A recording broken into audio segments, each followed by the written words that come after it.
Okay, so you mentioned what's good, only having a book to talk about or two. Uh, okay, I might as well just sideswipe my masterminds, not mimes, not Marcel. This is a book that was if it was 2 weeks ago, probably it was the penultimate book then, and it sounds like a really great concept. This is written by Zach Kaplan, illustrated by Stephen Thompson, colored by Diago Roca, and lettered by the great Hassan Asmani Allahu. Oh man, this is from Dark Horse Comics, and this is a tale of this young, is he a programmer or a coder? Is there a difference or a distinction between that? You can tell I'm not don't have my finger on the pulse of what's going on with the coding world. But he's a young man that works in the computer world, and he's building games. He's always wanted to be a programmer and create his own games. He had this tragic childhood where his mom just died. Oh, they say what happened to his dad, but like fuck him. His mom died, and he was all distraught about that. And he kind of got into fights a lot. He's a little guy, and he got his ass kicked a lot. So he's kind of seems to be kind of a loudmouth.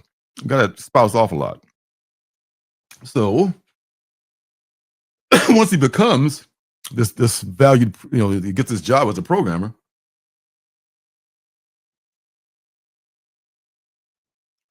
He's disappointed because it wasn't all he thought it was going to be. You imagine it being glamorous. He'd already come up with this game that he created himself called Birds, and he thought that he had the flight pattern just so perfect. And oh my, people are just going to love this. They're going to love it because it's great. I made it. This is my thing, my baby. And he's sitting in a room with like a zillion other gamers. The corporate monster has us all sitting in these little cubicles and everything, and people just plugging away, and then the slave driving supervisors coming, come on, people, work harder. You're gonna fucking eat dinner here if you don't work faster. We gotta get this thing out. Come hell or high water. So it's just like it's not at all what you imagine it would be. And he gets a call from one of his friends, this girl who says like, hey, I can get you into this event with this guy who's the head of his big corporation, and he's made stars out of programmers before. He's just it's like in the old days when you show up at a malt shop and get picked by some big producer and be in a movie. That kind of a concept. Young folks, you have to Google that kind of thing. That doesn't happen anymore. He's like, oh shit, I got to get out of here. These people are not going to let me leave though. So he offers his coworker $100. He's like, okay, just cover for me and I'll be back. And just, this is my big break. So, just be cool. Just cover for me and I'll be fine. So he gets to the event. The girl says like, oh, hey, I got you in. I thought you were never going to get here. And he's like, okay, well, where's the dude? Oh, well, he's up there. He's like in the, they were in the cheap seats on the yacht. Like there was a yacht, right? They're like in the main floor of the yacht. And the big time exec guy is like up in the poop deck. I don't know, I'm just making up shit. But he was like in a different part of the yacht, right? So he grabs a tray and puts his iPad on the tray and grabs an apron, pretends like he's a waiter and goes up to meet the guy. He's gonna, hey, I'm gonna just wow this guy with my fucking program, right? So he goes up there, pretends to be a waiter, runs into the dude, and the dude is like, you know what? I'm trying to chill right now. I'm not trying to hear any pitches from people like that. This is not the time. So he's just distraught and is like, fuck, this is my big chance, my only chance to get my game published. He runs into another one of his associates, I guess, at a party later on. He was a total dick to this guy. The guy's trying to tell him about how he's doing like some kind of like, I guess he's like taking clips from TikTok and using AI and doing this and that. And he was like, I don't give a shit about that. That's minor indie stuff. Who gives a shit? I'm for the big time. I'm gonna go. Who cares about your stuff? He's like, dude, what's wrong with you? And he walks away. Then he runs into his friend from the yacht again, and she's like, okay, I got a VIP ticket to this thing. I got a few minutes to talk to you, so entertain me. And then there's this, as they're on that patio at the party where he's at, there's this pattern this pattern on this building across the street. And it turns out that is a game. It's a puzzle. And if you can solve that puzzle, then you get to meet up with the secret organization. What are they called? They're called the Masterminds. Yeah, it's like the book says. They're called the Masterminds, and the Masterminds are like the shit. There's like a kind of a secretive organization that they just if you get in with them, it's like being with the Illuminati. So he's like, okay, and he's like, oh, that's easy. That's just I just did using the Fibonacci sequence and blah blah blah and all this. He's like, what are you talking about? And he solves it and he calls it in, and they tell the voice on the phone tells him like, come to this address. You've won an audition.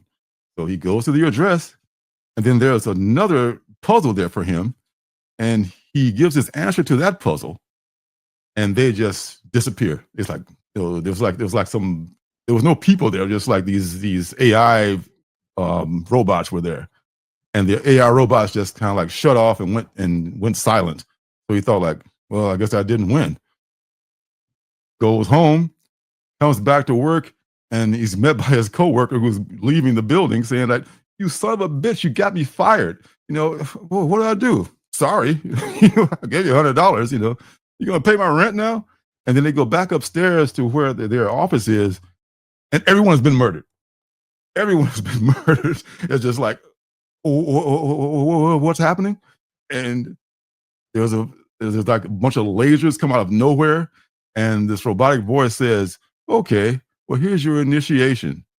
Solve this puzzle by getting to all the computers have been placed on this scaffolding outside of their window, and he had to cross all the dead bodies and all the lasers without touching a laser to get those computers." And that was his initiation. That's where the book ends. Maybe I give away too much about that. I'm sorry if I did, but now that I think about it, it was pretty good. Okay, so it does deserve to be on What's Good. I take it all back, Masterminds.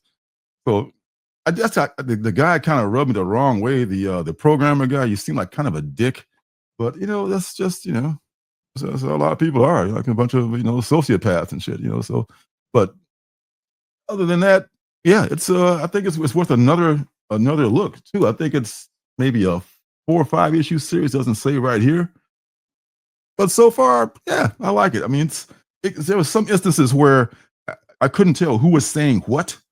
There was like the balloons pointed to like this little tiny, like in that second, which one? This one here. I couldn't tell who was saying what, but okay, just probably being picky about saying that kind of thing. But other than that, it was a pretty good book. So yeah, Masterminds is worth a read from Dark Horse Comics, and it was a penultimate book. So it's like another penultimate book is worth its salt. There you go. Now, hey, some other folks in the chat here must have checked in. Is there honey? Oh, because of the no, I'm good, sweetie. No, I'm all right. I'm all right. I just haven't taken a sip. And there's Space Case. What's happening, Space Case? Good to see you. The book that I'm really more excited about this week, the only book other than Masterminds. There's been a third book. 3 is a magic number. I like to always have 3 books for What's Good, but maybe next time. This is They Chose Violence #1. I think number 4 is on the way out now. I picked up number 3 at one of the shops a few weeks ago. So I think this is almost coming to an end. It's like a 5-issue series. It says so right here, a 5-issue series. They Chose Violence from AWA. This is written by Sheldon Allen, illustrated by Mauricio Campatella, colored by Danielle Comaniccio, and lettered by Matt Bowers, and covered by Raza. This A cover here is a Raza cover. So you look at it, it's pretty pretty brutal. Pretty brutal. I have a little bit of a show and tell for that one too. So I will run that right now. If I can get this mouse to work.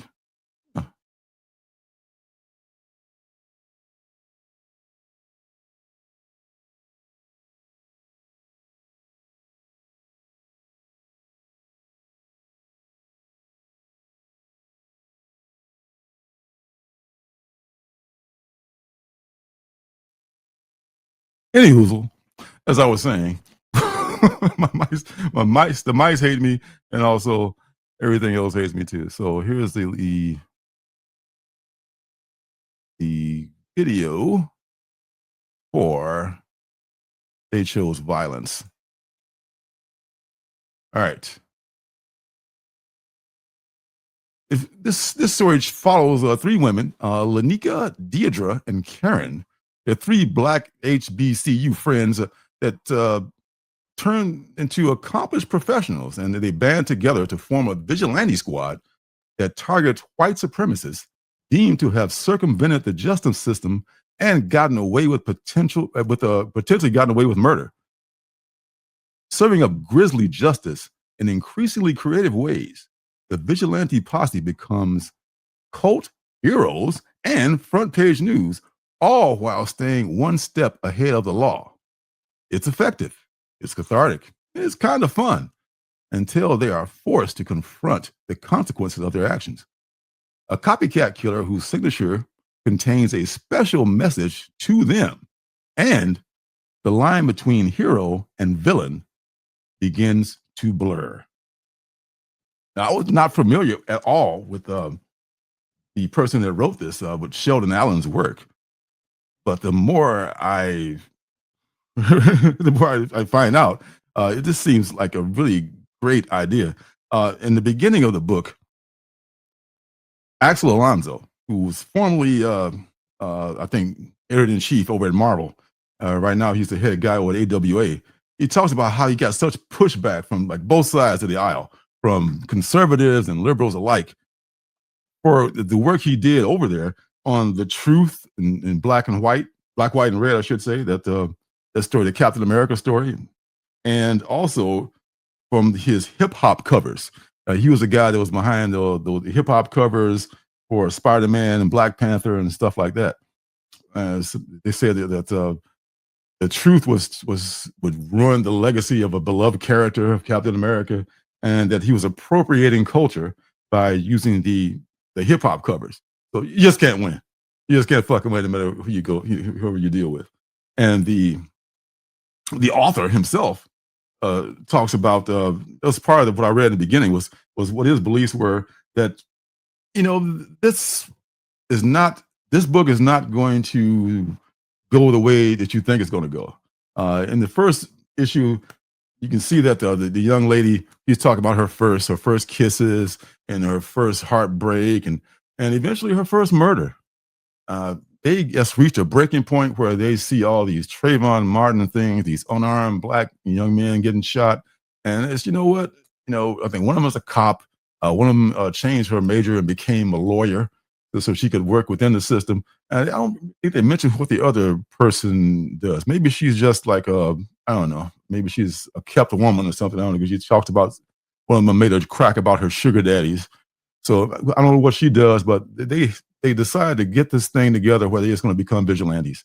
They trained, they hardened themselves, and they end up, killing cops, and they end up doing some pretty brutal shit. But like it says in the description there, of course something's going to go wrong.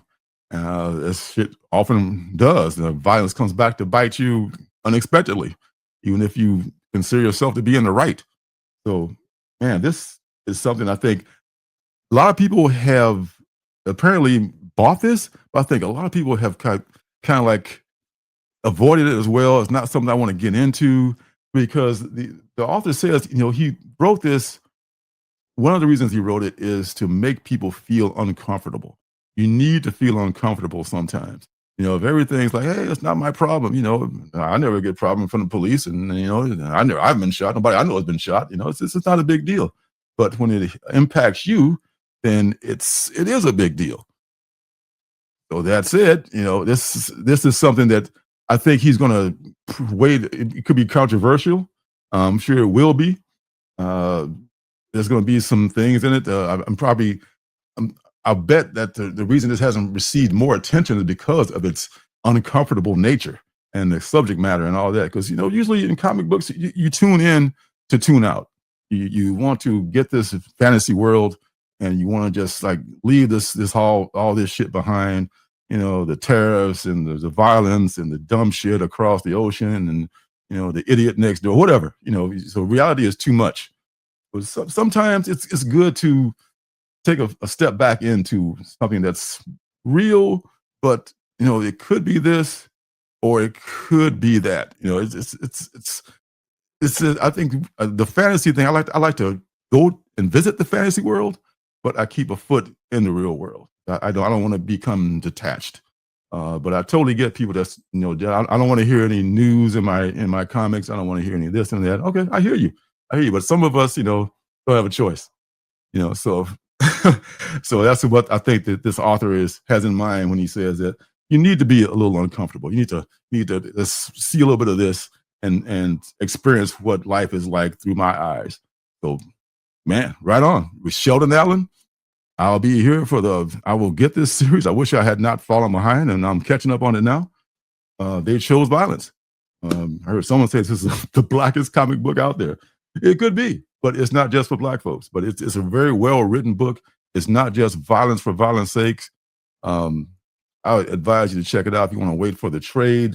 AWA may make one. The smaller companies sometimes are late making trades because the books are kind of hard to come by. I mean, some of the books are.